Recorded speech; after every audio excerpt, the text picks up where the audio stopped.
अस्सलाम वालेकुम, आप देख रहे हैं सवाल से आगे। मैं हूं लीना शिगरी। नाज़रीन, सूबे पंजाब और खैबर पख्तूनख्वा में इंतखाबात की तारीख में ताखीर पर सुप्रीम कोर्ट का 9 रुकनी बेंच टूट गया। 23 फरवरी की समाअत से मुतालिक जारी होने वाले फैसले में 4 जजेस की जानिब से इख्तलाफी नोट, इजाफी नोट भी सामने आया। इसके अलावा 9 रुकनी बेंच में शामिल justice Ijazul Ahsan, justice Mazahir Ali Akbar Naqvi, justice Athar Minallah और जस्टिस याया आफरीदी के खुद को बेंच से अलहदा करने के बाद 5 रुकनी बेंच ने केस की समाअत की। चीफ जस्टिस का कहना था कि कल हर सूरत मुकदमे को मुकम्मल करना है। चीफ जस्टिस उमर अता बंदयाल ने वकील अली जफर से इस्तफसार किया कि बताएं क्या अदालत ये केस सुन सकती है या नहीं। वकील अली जफर ने दलाइल का आगाज करते हुए अदालत को बताया कि गवर्नर पंजाब ने असम्बली की तहलील पर दस्तखत नहीं किए। 48 घंटे के बाद असम्बली असखुद तहलील हो गई। जस्टिस मोहम्मद अली मजहर ने वकील अली जफर से इस्तफसार किया कि फिर ऐसी सूरत हाल में क्या इलेक्शन कमीशन तारीख दे सकता है या तारीख का फैसला कौन करेगा, इस पर हमारी मावनत करे। वकील अली जफर ने जवाब दिया कि आइन का आर्टिकल 105 इसी सूरत हाल के मुतालिक है। आर्टिकल 204 की शिक 8 के तहत ये तारीख इलेक्शन कमीशन या कोई और अथॉरिटी देगी। जस्टिस मोहम्मद अली मजहर का कहना था कि मुख्तसरन गवर्नर ने तारीख देने से इनकार कर दिया है। जस्टिस मंसूर अली शाह ने इस मौके पर इस्तफसार किया कि इसके बाद क्या हुआ। वकील अली जफर ने जवाब दिया कि उसके बाद से कुछ नहीं हुआ। जज ने इस्तफसार किया कि पीटीआई की जानिब से गवर्नर के खिलाफ रिट पिटीशन की दायर की गई थी, इसका क्या फैसला हुआ। वकील अली जफर ने जवाब दिया कि गवर्नर को मशावरत के बाद तारीख के ऐलान का हुक्म दिया गया था। इलेक्शन कमीशन ने गवर्नर से मुलाकात की और कहा कि मुलाकात का कोई नतीजा नहीं निकला। जज ने रिमार्क्स दिए कि यानी अदालती हुक्म की खिलाफ वर्जी की गई। इस मौके पर इलेक्शन कमीशन के वकील का कहना था कि इलेक्शन की तारीख का ऐलान गवर्नर ने करना है। चीफ जस्टिस ने इस्तफसार किया कि क्या इलेक्शन कमीशन ने भी इंट्रा कोर्ट अपील दायर कर रखी है। वकील अली जफर ने जवाब देते हुए कहा कि जी, इलेक्शन कमीशन ने भी अपील दायर कर रखी है। जस्टिस मोहम्मद अली मजहर का कहना था कि अगर इलेक्शन कमीशन गवर्नर से मशावरत नहीं चाहता तो इलेक्शन का ऐलान कर देना चाहिए। समाअत के दौरान अटॉर्नी जनरल का कहना था कि सदर की दी गई तारीख पर इंतखाबात करवाना मुमकिन नहीं, किसी सूरत 25 अप्रैल से कबल इंतखाबात नहीं हो सकते। चीफ जस्टिस उमर अता बंदयाल का कहना था कि हम किसी न किसी नुक्ते पर पहुंच रहे हैं। जहां आइन खामोश है वहां कवानीन मौजूद हैं। ये केस अब सिर्फ इसी सवाल पर चल रहा है कि इंतखाबात की तारीख देना किसका इख्तियार है। अदालत की जानिब से मजीद समाअत कल सुबह 9:30 बजे तक मुलतवी कर दी गई। जहां एक तरफ नाजरीन इंतखाबात की तारीख के हवाले से सुप्रीम कोर्ट में अहम समाअत हो रही है, वहीं दूसरी जानिब मरियम नवाज साहिबा मुल्क की आला अदलिया पर दबाव बरकरार रखते हुए अपने फैसले सादर कर रही हैं और वाज़ेह तौर पर बता रही हैं कि इंतखाबात कब और कैसे होंगे। होगा लेकिन पहले इंसाफ होगा, पहले तराजू के दोनों पलड़े बराबर किए जाएंगे। बेगुनाह नवाज शरीफ को होने वाली गलत सजाएं खत्म होंगी। वो फितना खान घड़ी चोर, पहले उसको इंसाफ के कटहरे में खड़ा करेंगे, फिर इलेक्शन होगा। पैनामा बेंच ने जो इल्काबात से नवाज शरीफ को नवाजा, सिसिलियन माफिया कहा, गॉड फादर कहा, पहले वो इल्काबात वापस लेना पड़ेंगे, फिर इलेक्शन होगा। अगर मुल्क एक है, आइन एक है, तो इंसाफ के ये दो निजाम क्यों हैं? जवाब चाहिए, जवाब दो, आज जवाब दो, सुबह इलेक्शन करा लो। नाज़रीन, एक ब्रेक के बाद हमें ज्वाइन करेंगे कानूनी माहिरीन, हमारे साथ रहिए।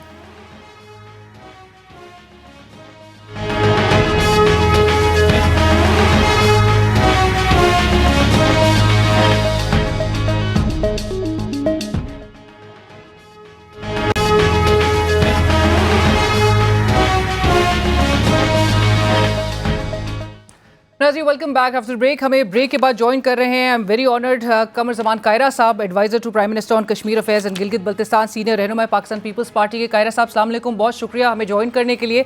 कायरा साहब, आज जो समाअत हो रही थी चीफ जस्टिस ऑफ पाकिस्तान की सरबराही में, इलेक्शन 90 दिन के अंदर होने चाहिए। आइन कहता है 90 रोज़ के अंदर इंतखाबात करवाने चाहिए, होने चाहिए। आपका भी स्टांस है कि जी एक वक्त पे इंतखाबात होने चाहिए मुल्क में। पाकिस्तान पीपल्स पार्टी आजकल गोल्डन जुबली मना रही है 1973 कॉन्स्टिट्यूशन की। आप तो फिर इस बात से सर अग्री करते होंगे कि मुकर्ररा मुद्दत के अंदर ही इंतखाबात होने चाहिए। पहली गुजारिश ये है जी कि बिल्कुल मुकर्ररा मुद्दत जो है, आइन के तकाज़ों के तहत इलेक्शंस होने हैं, आइन के अंदर रहते हुए आगे बढ़ना है, कोई दूसरी राय नहीं है। आइन का एक क्लास ये कहती है कि आपने 90 दिन के अंदर इंतखाब कराने हैं किसी असेंबली की डिसोल्यूशन के बाद, और आइन की ही दूसरी क्लास ये कहती है कि आपने इलेक्शन के अंदर शफाफियत के लिए जो एक कानून है कि केयर टेकर गवर्नमेंट बनाई जाएगी और वो केयर टेकर गवर्नमेंट के तहत इंतखाबात कराए जाएंगे, ये भी आइन कहता है। अब आपने दोनों शिकों को साथ रख के पढ़ना है, तो अगर हम अभी फौरी तौर पे एक शिक पे अमल कर देते हैं, जो कि करना चाहिए, और 2 महीने 3 महीने के बाद जनरल इलेक्शन शुरू हो जाएगा मुल्क के अंदर, इन 2 सूबों के अंदर एक मुंतखब हुकूमत बैठी होगी, तो फिर उस हुकूमत का क्या करेंगे? क्या उसको खत्म करके केयरटेकर गवर्नमेंट बनाएंगे या कोई और रास्ता निकालेंगे?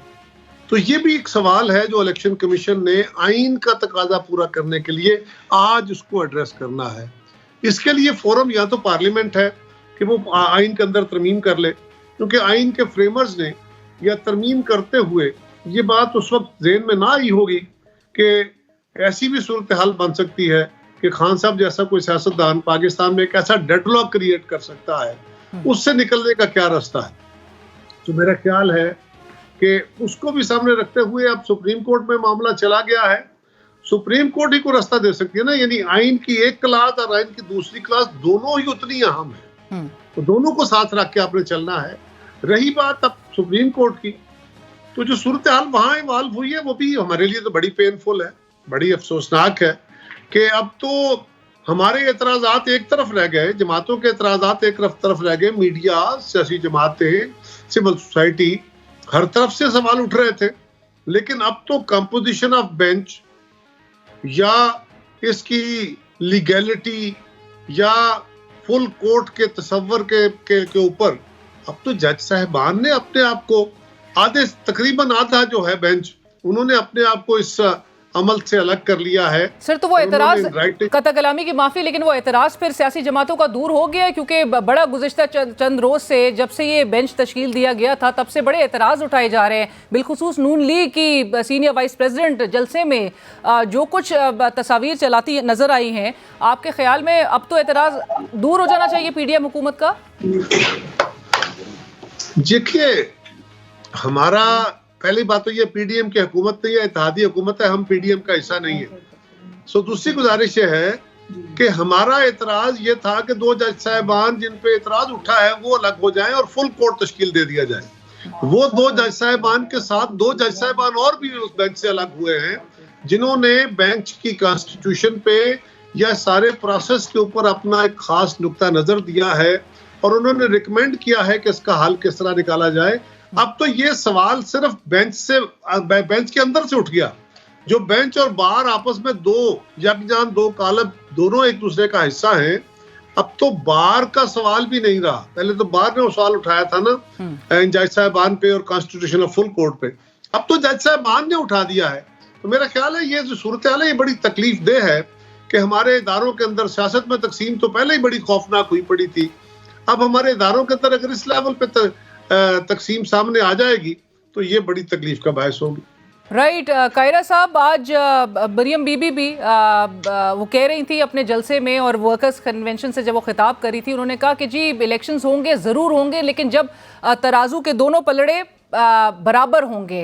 पाकिस्तान पीपल्स पार्टी की भी यही पोजीशन है सर कि इंसाफ होना चाहिए और पलड़े बराबर होने चाहिए। तो आपकी क्या राय है, पलड़े बराबर नहीं होने चाहिए?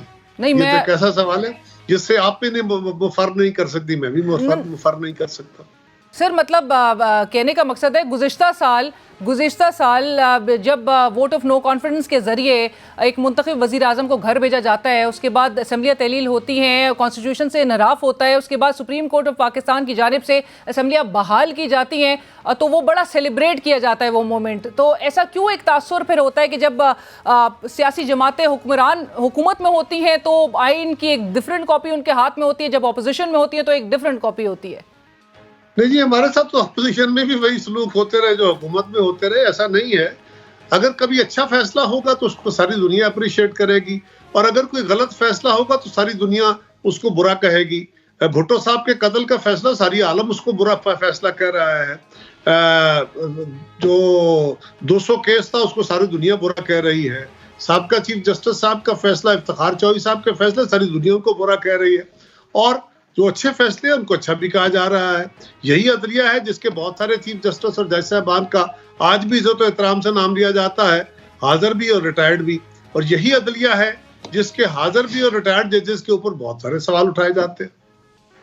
राइट, बट कायरा साहब क्यों ऐसा लग रहा है, क्योंकि बिलावल साहब कल भी जब जो सूबाई सेमिनार था गोल्डन जुबली 1973 कॉन्स्टिट्यूशन से मुतालिक, उसमें वो कह रहे थे कि जी ये लाड़काना के जो वज़ीर आज़म है उनको फांसी दे दी जाती है, और ज़मान पाक के वज़ीर आज़म को जो लाडला का खिताब दिया जा रहा है और जो लाडले के जैसा सलूक उनके साथ किया जा रहा है, उनको बड़े एग्जेम्पशंस उनको हासिल है, उनको बड़े स्पेस दी जा रही है। सो ऐसा तासुर क्यों है कि लेवल प्लेइंग फील्ड आपको नहीं मिल रही अब भी? देखिए ना, सवाल इसका तो बहुत जवाब आ चुके ना।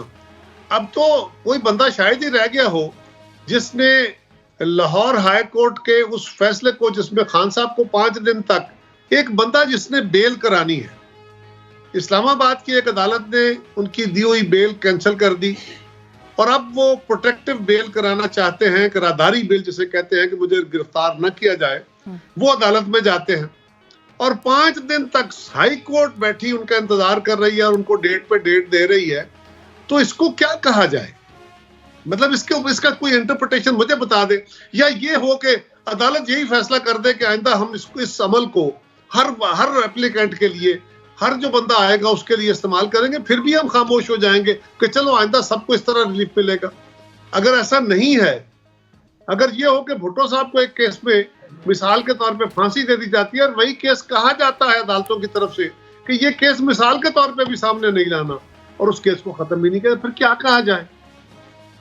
राइट, कायरा साहब अब फिलहाल यही समाअत अब मजीद आगे जा रही है, मामला सब जुडिस है, बट आपको लगता है इलेक्शन का अगर नहीं होते हैं, मतलब ना होने की प्रोबेबिलिटी क्या आपको नजर आ रही है? इलेक्शन तो होने हैं जी, इलेक्शन होने हैं, आइन के मुताबिक होने हैं। अब जो एक डेडलॉक सा बना हुआ है, ये एक जो खास सूरत हाल बनी है, इसका हल निकलेगा। मेरी गुजारिश तो आला अदलिया से यही होगा कि बहुत खराबी हो गई है, अदलिया हमारे लिए बड़ा काबिल एहतराम इदारा है, लेकिन मैं हमेशा कहता हूँ कि कंटेम्प्ट ऑफ कोर्ट के डंडे के जरिए एहतराम नहीं, खौफ हो सकता है, एहतराम फैसलों से होगा, और फैसले आपको साबित करने होंगे, वो फैसले जो लोगों को होते हुए भी इंसाफ से नजर आए, जिसके ऊपर कोई सवाल ना उठा सके।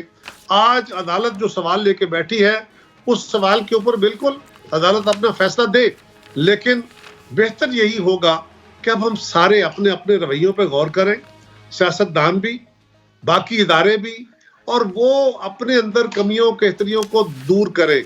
आज भी अगर सियासतदान एक दूसरे से हाथ नहीं मिलाते, जज साहिबान एक दूसरे से हाथ नहीं मिलाते, या किसी दीगर हमारे सिक्योरिटी एजेंसीज एक दूसरे से हाथ नहीं मिलाते, तो ये रवैया कहां तक चलेगा? किस तरह मुमकिन है कि इन रवैयों के साथ हम अपने इदारों और इदारे मिलकर इस मुल्क को बेहतर तरीके से चला सकें? सर बिल्कुल आप सही कह रहे हैं। पीपल्स पार्टी तो हमेशा से मफाहमत की एडवोकेट रही है। पाकिस्तान तहरीक इंसाफ के अरकान जो बहाल हुए उनको क्यों नहीं फिर असेंबलियों में वापस आने दिया जाता? बिल्कुल, जो बहाल होंगे उनको वापस आने से कौन रोक सकेगा, लेकिन वो भी प्रोसेस चल रहा है। इसका मैं स्पीकर साहब से जरूर पूछूंगा, लेकिन अगर वो बहाल हो गए हैं, प्रोसेस मुकम्मल है, तो उनको कोई रोक नहीं सकता। अदालती फैसले को किस तरह रोका जा सकता है? राइट सर, लेकिन पाकिस्तान पीपल्स पार्टी फिर पाकिस्तान तहरीक इंसाफ के साथ बैठने को तैयार होगी है, तो at the end of the day sir eventually मुल्क की बात है। ये आप सवाल मुझसे कर रही हैं, जो सवाल आपने इमरान खान से करना चाहिए आपको। सर मैं बता, आप भी उतने ही स्टेक होल्डर हैं। कायरा साहब करता कलामी की माफी, लेकिन आप भी उतने ही स्टेक होल्डर जितनी उनकी जमात है। तो फिर ये तमाम सियासी नहीं, एक और सवाल और है। कौन कह रहा है कि मैं किसी से हाथ नहीं मिलाऊं? सर मतलब सियासतदान जब इकट्ठे नहीं बैठेंगे, कौन सा सियासतदान कह रहा है? सर अगर इमरान खान साहब ठीक है, मतलब कहीं ना कहीं उनकी भी जब कमेटी बनती है, चाहे वो कैटेगोरिकली बताएं। पीपल्स पार्टी कह रही है, मुस्लिम लीग कह रही है, JUI कह रही है, ANP कह रही है, PTI कह रही है, कौन कह रहा है? चले सर, इमरान खान साहब अगर साथ नहीं बैठने मांगते हैं, चाहे आप चले एग्जांपल ले लें, केयर टेकर सेटअप था पंजाब का, कमेटी तश्कील दी गई, लेकिन येट मामला इलेक्शन कमीशन ऑफ पाकिस्तान को डिसाइड करना पड़ा। रास्ता तो मतलब हुकूमत ने निकालना है, सियासी जमातों ने निकालना है, पार्लियामान की इस्तेहकाम इदारों ने तो नहीं ये क्रिएट करके देना इदारों की। और फिर गुज़िश्ता रोज़ जब बिलावल भुट्टो साहब बात कर रहे थे कि जी सिविल इदारों को जो है वो स्पेस देनी चाहिए, और इदारों की इंटरवेंशन पे जब बात की जा रही थी, तो ये स्पेस कौन दे रहे हैं गैर जमहूरी कुव्वतों को? मैं फिर आपसे हैरान हूं कि आप ये सवाल मुझसे किस तरह कर रही हैं सर। मतलब यू मैं पार्ट ऑफ द गवर्नमेंट हूं कि अगर एक जमात बाकी जमातों के साथ बैठने को तैयार नहीं है। हम तो 5 साल से खान साहब के तरले मिन्नतें कर रहे हैं कि भाई साहब आप अकले कुल नहीं हैं, आइए बैठ के इस मुल्क का मसले का हल निकालते हैं। इज्तिमाई विजडम मसाइल का हल है, इंडिविजुअल फैसले नहीं है, लेकिन वो किसी के साथ बैठने को तैयार नहीं है। आप उनके गुनाह को भी हमारे सर बढ़ ना सर, मैंने बिल्कुल भी नहीं किया, लेकिन मैं कह रही हूँ कोई ना कोई तो राह बनाई जाएगी। किसी न कौन बनाएगा? हमें बता दे, कौन बनाएगा? मैं हाथ बांध लेता हूँ, पाँव पड़ लेता हूँ, तरले कर लेता हूँ, गालियां खा लेता हूँ। आप जाइए खान साहब को राजी कर दीजिए, मैं बाकियों को राजी कर लूंगा। सर वो सर कहने का मकसद है अगर असेंबलियां मेरी बात सुनिए, ये आप मीडिया के दोस्तों की गलत बात है कि आप किसी एक की गलती को ओपनली कंडेम नहीं कर रहे, आप टोटलिटी में सब पर डाल के कंडेम कर देते, ये गलत बात। सर हम तो सवाल कर रहे हैं, मीडिया का काम तो सिर्फ सवाल करना है। सवाल नहीं है, आप सवाल नहीं है साली, जो हम सवाल कर रहे हैं उसका भी जवाब सोचे ना। सर बिल्कुल ठीक है सर, अगर वो उनमें रिजिडिटी है, लेकिन किसी न किसी सतह पे किसी न किसी टियर, अगर कोई सवाल नहीं है, अगर नहीं मैं गलत हूं, मुझे कहें गलत है सर, उनमें ठीक है नहीं सर, इस तरीके इंसाफ के किसी टियर को तो साथ बिठाने को तैयार होंगे ना सर, मतलब कोई ना कोई। मैं तो इनकार नहीं हूं, मैं कह रहा हूं इमरान खान को कहें अपनी जमात को इजाजत दे दे, उनके बगैर कोई टियर बैठेगा? खुदा का खौफ करें, अपने सवालों को सोचे पहले। सर ठीक है, लेकिन कहने का मकसद है कि सर इलेक्शन अगर होने थे 90 रोज के अंदर, सवाल अगेन उस बात पे है कि आपने तमाम पाकिस्तान पीपल्स पार्टी, पाकिस्तान मुस्लिम लीग नून मशवरे देती नजर आई कि जी आप तहलील कर दें असेंबलियां, हम इलेक्शन करवा देंगे। अब हम फिर उसी पॉइंट पे जा रहे हैं कि जहां पर बताया जा रहा है कि जी तमाम इदारे चाहे वो फंड्स की फराहमी नहीं कर सकते, सिक्योरिटी नहीं प्रोवाइड कर सकते, अनप्रेसिडेंटेड हालात हैं, इलेक्शंस वक्त पे कराने के लिए बज़ाहिर एक इंप्रेशन ऐसा सामने नजर आ रहा है कि जहां पर इलेक्शन कराने को कोई तैयार नहीं नजर आ रहा। मुझे हैरानगी है, मुझे माजरत से बड़ा अफसोस है कि मैं बार बार आपको कन्फ्रंट कर रहा हूँ। ये मुनासिब नहीं होता कि मैं एंकर के सवाल को कन्फ्रंट कर दूं, उसका जवाब देना चाहिए मुझे। लेकिन मैं आपके सवाल के इस हिस्से का जवाब दे चुका हूं कि हम कह रहे हैं आइन के तहत करना है, आइन की 2-3 क्लाजेज हैं, उन सबको सामने रख के कोई फैसला निकलेगा ना। अब वो अदालत एक फोरम है, या तो पार्लियामेंट फोरम है, पार्लियामेंट इस वक्त मुकम्मल है नहीं कि इस पे फैसला हो पाए, आइन में तरमीम हो जाए। बाकी रास्ता तो कोई अदालत निकालेगी। अदालत की जो हालत है उसमें क्या रास्ता निकलेगा, अदालत सारी बैठे उसका रास्ता निकाले, हमें एतराज नहीं है। दूसरी सवाल ये है कि हम बिल्कुल, किसने कहा, चंद बंदों ने अगर किसी वक्त तकरीर करते हुए ये बात कह दी कि इमरान खान असेंबलियां तोड़े हम इलेक्शन करा देंगे, हम सारे लोग on the floor of the house, media में, हर जगह पे ये कहते थे कि इमरान खान की बात में अगर संजीदगी पैदा होगी तो पहले अपनी असेंबलियां तोड़े ना जहां बैठे हैं। अभी तो वो सिर्फ हवाई बातें कर रहे हैं। सो हम ये तो नहीं कह रहे थे कि हम इलेक्शन करा देंगे। अगर किसी एक बंदे ने किसी एक जमात की तरफ से एक आध दफा कह दिया, हुकूमत का कोई स्टेटेड मौकफ है, आप कमर जमान की एक बात को अब पूरी हुकूमत का मौकफ लेके बैठ जाए तो आपकी मर्जी है। नहीं सर, चले आप your part of the cabinet as well. मैं अगर बात करता हूँ किसी जगह तकरीर करते हुए तो वो गवर्नमेंट का मौकफ नहीं है। नहीं, आपका अपना ओपिनियन बिल्कुल हो सकता है सर। आपको हालात आगे साजगार होते नजर आ रहे हैं? अल्लाह करे कोई बेहतरी का रास्ता निकल आए। खान साहब को तो आप समझाइए, हमारी तो सुनते नहीं है सर। सर हम कैसे समझा सकते हैं? हम तो सवाल करते हैं और हम सबको समझाने की कोशिश कर रहे हैं कि तमाम वो जो तमाम स्टेक होल्डर्स हैं, मुतल्लिका स्टेक होल्डर्स, पॉलिटिकल पार्टी, सब अगर एक पेज पे हो और एक वाकई में मिसाक मईशत के हवाले से भी सोचते हुए, मिसाक जमहूरियत पे अमल करते हुए अगर आगे बढ़ा जाए सर, इसमें आवाम का ही फायदा है। सर 2 सूबों की आवाम स्ट्रैंडेड है 2 सूबों की। शिकरी साहिबा आप अपने सवाल के फिर उसी मामले में उलझ गई हैं। मैं आपसे पूछ रहा हूं, ये अच्छी ख्वाहिश है, ये अच्छी सोच है ये आप नहीं, पूरे मुल्क की ये सोच है, ऐसा होना चाहिए। ये बिल्ली के गले में घंटी कौन बांधे? मैं कह रहा हूं हम राजी हैं, हम तैयार हैं, हम खान साहब के तरले कर रहे हैं, आ जाओ भाई, बैठो भाई, मीडिया कह रहा है, अदालतें कह रही हैं, सुप्रीम कोर्ट, हाई कोर्टें कि वापस जाए अदालतों, अपने पार्लियामान में जाके फैसला करें।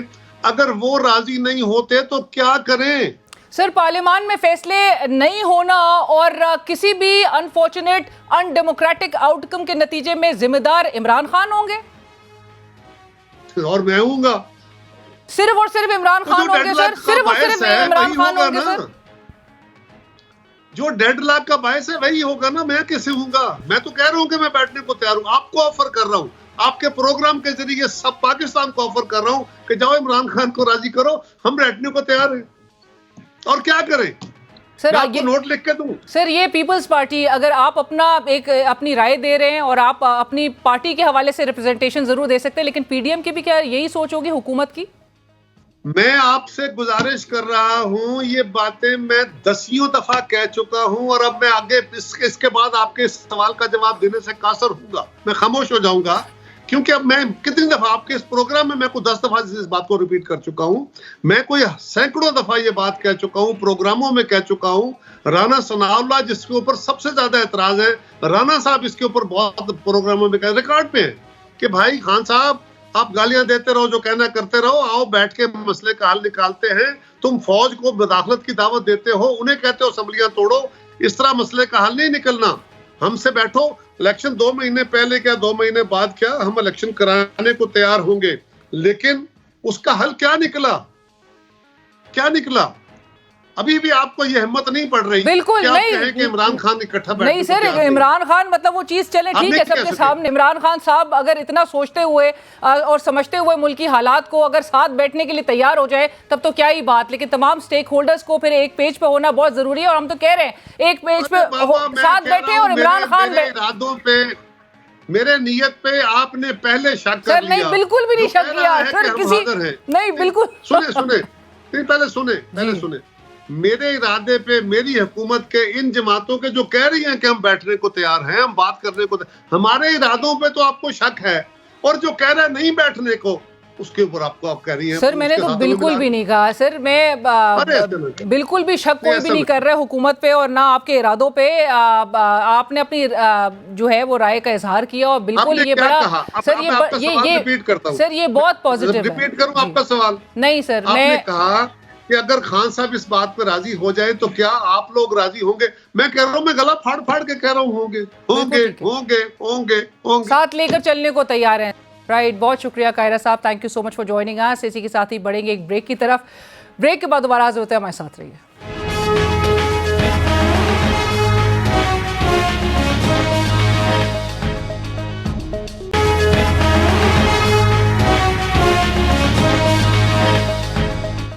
राजी, वेलकम बैक आफ्टर ब्रेक। हम बात करेंगे, हमारे साथ इस वक्त हमें ज्वाइन करें सीनियर रहनुमा पाकिस्तान तहरीक इंसाफ उस्मान डार साहब। डार साहब, बहुत शुक्रिया हमें ज्वाइन करने के लिए। डार साहब, ये जो गुज़िश्ता हफ्ते से जेल भरो तहरीक का आगाज़ हुआ है तहरीक इंसाफ की, आज 6ठा रोज़ है और आज भी सरगोदा में साबिक सूबाई वज़ीर समेत 22 गिरफ्तारियाँ हो सकी। ओवरऑल बड़ा तनकीद का निशाना बनाया जा रहा है पाकिस्तान तहरीक इंसाफ को कि वो उस तरह से जो बज़ाहिर आप कह रहे थे, दावे कर रहे थे कि जी जेल भरो तहरीक से बड़ा प्रेशर क्रिएट हो जाएगा मौजूदा हुकूमत पे, नाकाम क्यों नज़र आ रही है इस वक्त तहरीक इंसाफ अपने मकासद हासिल करने में?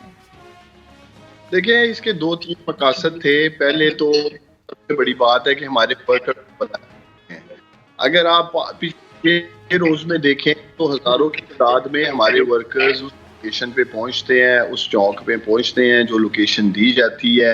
लोकल रहनुमा तो आपके इतने ही है ना, 2 वाइज भी देखे तो एक डिस्ट्रिक्ट में MNA के 2 नहीं तो 5 हल्के हैं, 12-13 सीट्स हैं। तो जहां तक लीडरशिप की बात है, वो सिंबॉलिकली लीडरशिप तो रेस्ट दे लेके आ जाते हैं, तो उसके अंदर इतने लोग ही आने ना। एक वैन में मुश्किल, मैं खुद कहती हूँ कि वैन में 14 मई के जलसे में पकड़ा गया, इन्होंने काफी हमें इसी तरह घुमाया और उसके मुझे पता है उसके अंदर 10 से 15 लोग नहीं, ज्यादा नहीं आ सकते हैं, जो उसकी अंदर कंडीशन है। और सिंबॉलिकली सारे वर्कर पहुंच रहे हैं, वर्कर मोबिलाइज किए जा रहे हैं। और कोई एक दिन ऐसा नहीं है कि कोई डर के खौफ के मारे आया नहीं है। गुजरांवाला में कल बड़ा ज़बरदस्त प्रोग्राम था। मैं इन सबको इरादे तस्लीम पेश करता हूँ वर्कर्स को जो गुजरांवाला आए, उन्होंने अपनी गिरफ्तारियाँ दी, जेल के दरवाजे तक गई हमारी लीडरशिप, खोल लें जेल को, हम अंदर चले जाते हैं। मैं आपको बताऊं, मेरा ताल्लुक सियालकोट से है और सियालकोट की जेल की कैपेसिटी है 2500 कैदियों की, और वो 2500 प्रिजनर की जो कैपेसिटी है इस टाइम वहाँ 3200 के करीब कैदी हैं अंदर।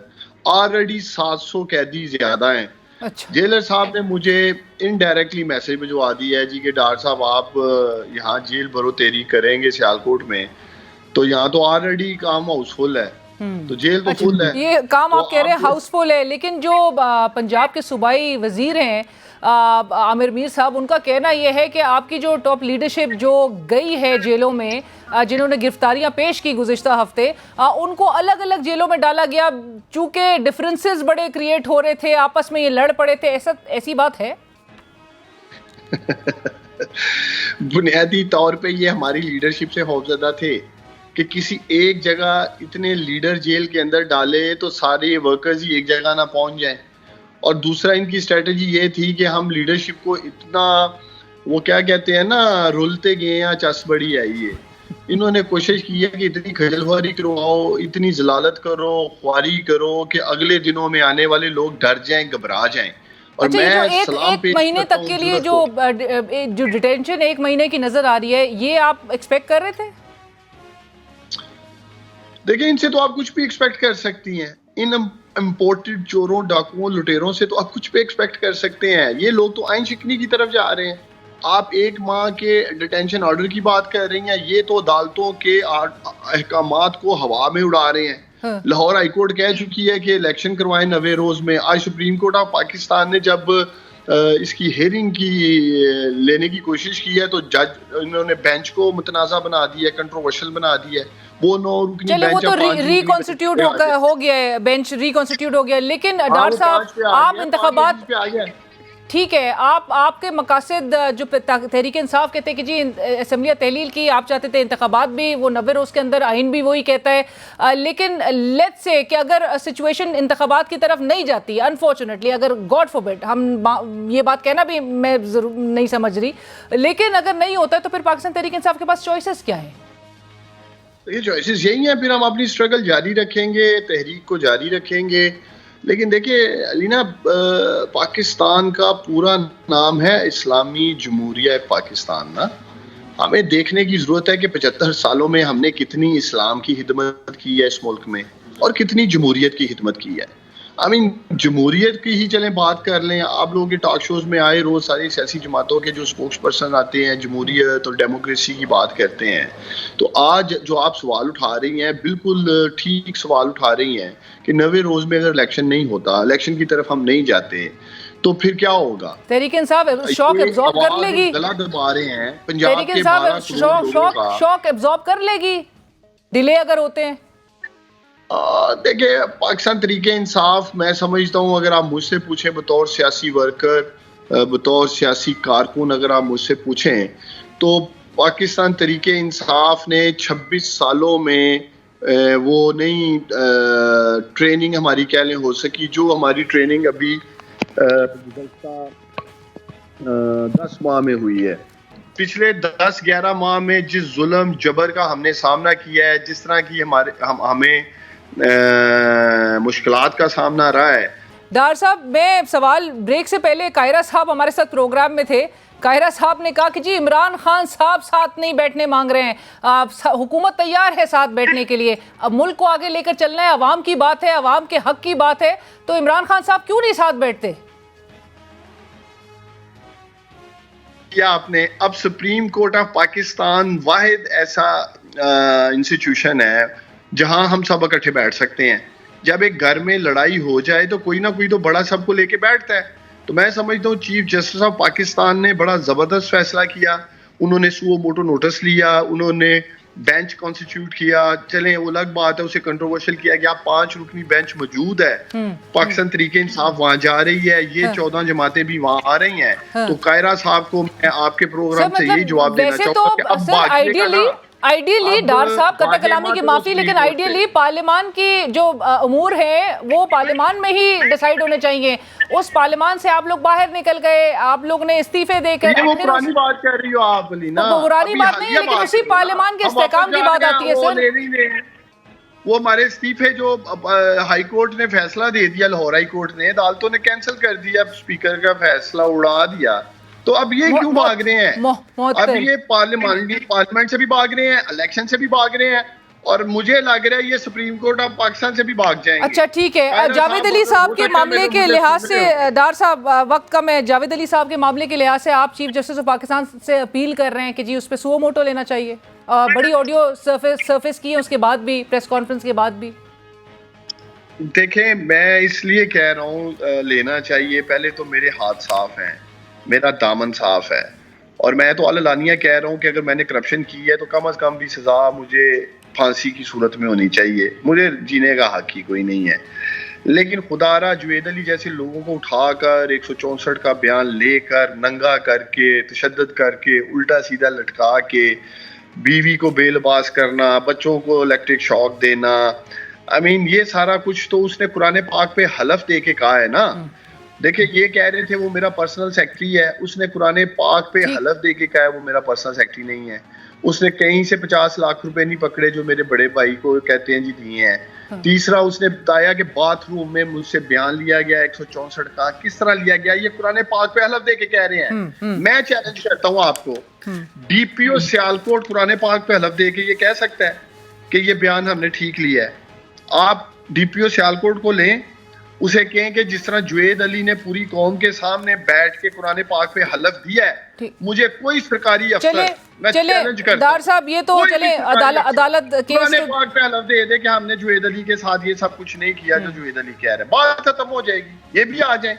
ठीक है, तो फैसले कुरान पे होंगे ना। इस मुल्क के हालात ही हो गए हैं, पोलराइजेशन इतनी हो गई है, परसेप्शन, प्रोपोगंडा, नैरेटिव झूठ का इतना चल रहा है कि अब हमें अल्लाह और रसूल और कुरान पाक पे हलफ देने पड़ रहे हैं।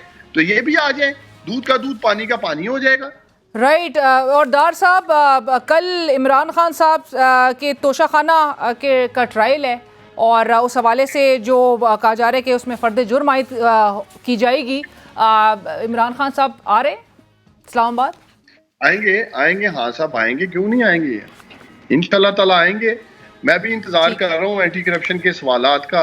जैसे ही वो मुझे कहते हैं मैं भी जाऊंगा। मेरे वकील ने कहा है जी आप दें क्या आपके सवाल हैं ताकि हम जवाब दे सके, तो हम जाएंगे। हम कभी अदालतों से नहीं भागेंगे। मैं तो पाकिस्तान से बाहर गया हूँ, वापिस आ गया हूँ। अगर कोई चोरा चिकारी की होती, लूट मार की होती, किक्स बैक्स ली होती, कमीशन ली होती, तो मुझे तो बड़ा मौका मिला था, मैं बाहर ही था। ऑल्दो की खबरें बड़ी गर्दिश कर रही थी कि आप शायद मुल्क से ही बाहर चले गए हैं। बहुत शुक्रिया उस्मान डार साहब, thank you so much for joining us. इसी के साथ ही प्रोग्राम की टीम अलीना शिगरी को इजाजत दीजिए। अल्लाह हाफिज।